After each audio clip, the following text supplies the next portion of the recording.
जय हिंद दोस्तों। बिहार में एक बहुत पुरानी कहावत है कि एक बिहारी 100 पे भारी। लेकिन ठीक इसके विपरीत बिहार के बाहर बिहार के लोगों के लिए एक और कहावत है, एक बिहारी 100 बीमारी। कुछ जगहों पर बिहारी शब्द का प्रयोग गाली देने के लिए किया जाता है, पर विडंबना इस बात की है कि यही लोग जब विदेश में जाते हैं और वहाँ पे इंडियंस आर नॉट अलाउड का बोर्ड देखते ही हल्ला करने लगते हैं। और यही लोग उत्तर भारतीयों को चीकी और दक्षिण भारतीयों को मद्रासी और ना जाने किन किन जातिवादक शब्दों से पुकारते हैं। विदेश जाने के बाद इनकी मानसिकता बदल जाती है। पर क्यों इस राज्य को बाकी राज्यों से अलग नजर से देखा जाता है? क्यों इस राज्य को बाकी राज्यों ने कटघरे में खड़ा कर दिया? चलिए बात करते हैं इस राज्य के महत्वपूर्ण मुद्दों के बारे में। बिहार, जो एक समय शिक्षा का केंद्र था, आज अपने पिछड़ेपन की स्थिति में। बिहार में ना तो पैसे की कमी है, ना ही दिमाग की। पर सबसे बड़ी समस्या यह है कि यहाँ के अधिकतर लोगों को और नेताओं को यह पता नहीं कि पैसे का सही इस्तेमाल कहाँ पे किया जाए। यहाँ पे नौकरी का मतलब होता है सरकारी नौकरी और करियर का मतलब डॉक्टर इंजीनियर्स। बिहार में हर साल बोरी भरकर डॉक्टर्स, इंजीनियर, सरकारी अफसर निकलते हैं, फिर भी बिहार का विकास आज तक हो नहीं पाया, क्योंकि बिहार घूस के पैसे और भ्रष्टाचार से चलता है। बिहार में बहुत साल पहले अपहरण रास्ता और एफडीआई के दौर में यहाँ पे कंपनी आने से कतराती थी, इसलिए यहाँ पे इंडस्ट्रियल एरिया डेवलप नहीं हुआ और इस वजह से यहाँ पे गरीबी और बेरोजगारी बढ़ गई और यहाँ के लोग दूसरे राज्य में काम के लिए, रोजगार के लिए जाने लगे और वहीं पे बसने लगे। बिहार में हर साल लाखों की तादाद में लोग दिल्ली, मुंबई जैसे शहरों में काम के लिए, रोजगार के लिए जाते हैं। या नारबी, नॉन रेसिडेंट बिहारी, इसमें से अधिकतर लोग ब्लू कॉलर वाले होते हैं, यानी लेबर काम करने वाले।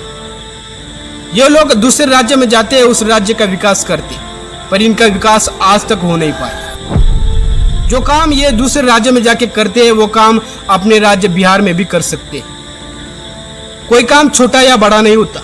इसी बीमारी के चलते इनको सालों दूर रहना पड़ता है अपने बीवी बच्चे से।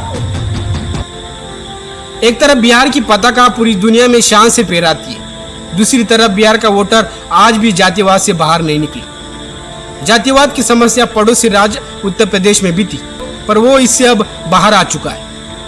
पर बिहार आज भी जातिवाद और अस्पृश्यता में फंसा हुआ है। बिहार में प्रत्याशी को वोट वादों के बजाय जाति के नाम पे दिया जाता है। प्रत्याशी अपनी जात का हो, अपनी जातिवादी पार्टी का हो। यहाँ पे अभी भी ऊंच नीच, छूत-अछूत, छोटी जात बड़ी जात की बीमारी है।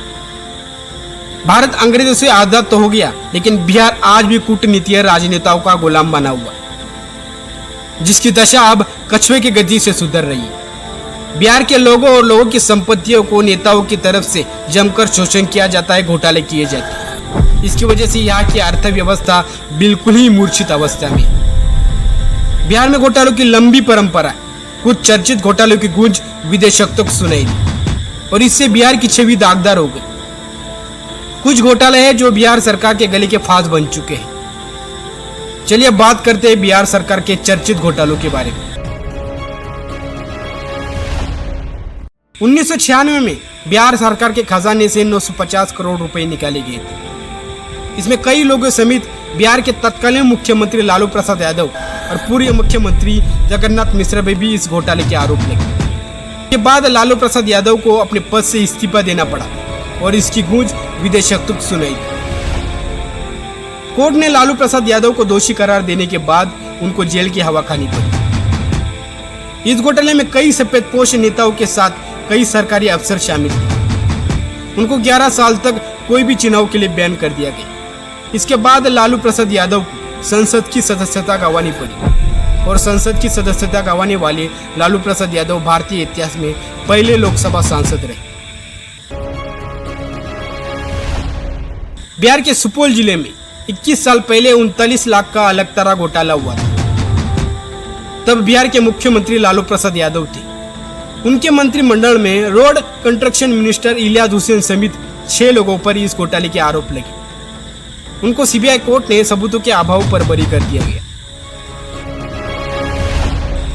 बिहार सरकार के कई सरकारी विभागों की रकम सीधे विभागीय खातों में ना जाकर सुजन महिला विकास सहयोग समिति के नाम के एनजीओ के खाते में सीधे ट्रांसफर की जाती थी। इसके बाद एनजीओ के कर्ता धर्ता, बैंक अधिकारी, जिला प्रशासन इस पैसे की हेराफेरी करते थे। इसमें करीब 750 करोड़ रुपए की हेराफेरी की बात सामने आई थी।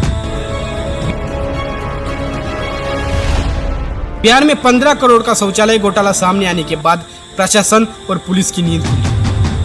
बिहार सरकार ने 2013 में तय किया था कि शौचालय निर्माण का पैसा किसी भी एजेंसी के माध्यम से लाभार्थियों को नहीं दिया जाएगा।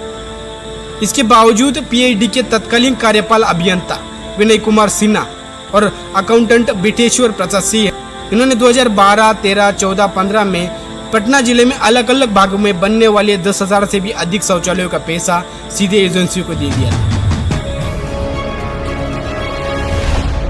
इंटर टॉपर्स घोटाला बिहार की शिक्षण व्यवस्था पे लगा एक बदनुमा दाग है जो मिटाए मिट नहीं सकता।